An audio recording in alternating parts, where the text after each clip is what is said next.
Bonjour et bienvenue à toutes et à tous dans cette semaine de prière Move 025 pour les enfants, ados et jeunes de nos églises. Dans ce thème, garde le bon dépôt, cet encouragement que Paul donne au jeune Timothée. Aujourd'hui, on continue avec cette pensée « Préserve-toi ».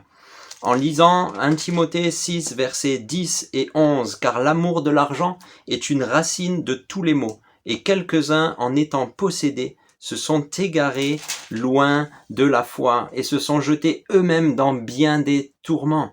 Pour toi, homme de Dieu, fuis ces choses, et recherche la justice, la piété, la foi, l'amour, la patience et la douceur. Amen. » Alors Paul n'est pas en train d'affirmer ici que l'argent est mauvais en soi. Il montre seulement que l'amour de l'argent et la puissance que peut être l'argent pour dominer les hommes est un problème, car vient en concurrence avec l'adoration exclusive que le Seigneur veut de nos cœurs. Alors commencez déjà par cette notion de l'argent. L'argent, dans la définition, dans le mot grec, cela veut dire ce qui brille, ce qui attire les regards. L'apôtre Jean parlera de la convoitise des yeux, cet attrait de ce monde de vouloir posséder les choses. Et on sait que la jeunesse d'aujourd'hui, dans notre monde, vit beaucoup d'apparence. Il y a l'esclavage de l'apparence, parce que pour appartenir à un groupe, il faut ressembler au groupe.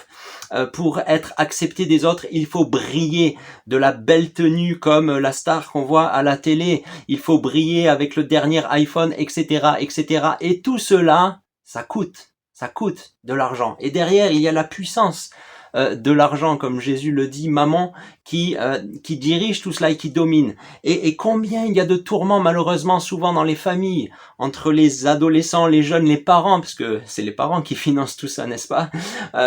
Et il y a des tourments, il y a des querelles, parce qu'on veut ci, on veut posséder cela, on veut obtenir cela. Et derrière, il y a cette nécessité d'argent, et ça crée beaucoup de problèmes, et on peut s'égarer. Paul dit cela à Timothée en se basant aussi sur qui est Jésus. Jésus n'avait, qu'est-ce qu'il est dit de lui? Jésus n'avait ni beauté, ni éclat pour attirer les regards.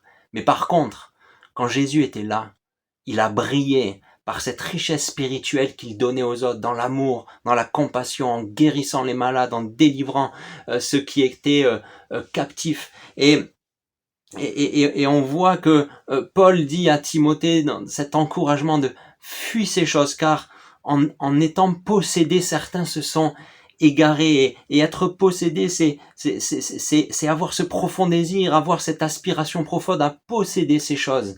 Mais cela emmène des tourments, cela emmène du trouble, et cela peut même égarer.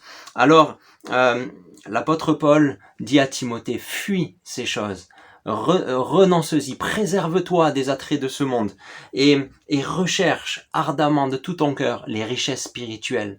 Parce que si tu as ces richesses spirituelles en toi, tu vas briller dans ce monde de la lumière de Jésus. Si tu as ces richesses en toi, tu vas briller de l'amour qui vient d'en haut. Et ça serait un enrichissement pour ceux qui t'entourent. Plutôt que de chercher à briller d'une apparence pour être accepté des autres, brille des richesses spirituelles pour être une bénédiction pour ton prochain, pour ceux qui sont autour de toi. Alors, je crois qu'on peut prier dans cette semaine de prière pour que nos jeunes, nos ados, nos enfants soient préservés des attraits de ce monde, préservés de cette possession de cœur, de vouloir posséder toutes ces choses pour l'apparence, mais qu'ils soient plutôt dans cette attitude de fuir ces choses et de rechercher ce qui vient de Dieu, ce qui est bon pour eux-mêmes et ce qui est bon pour ceux qui les entourent.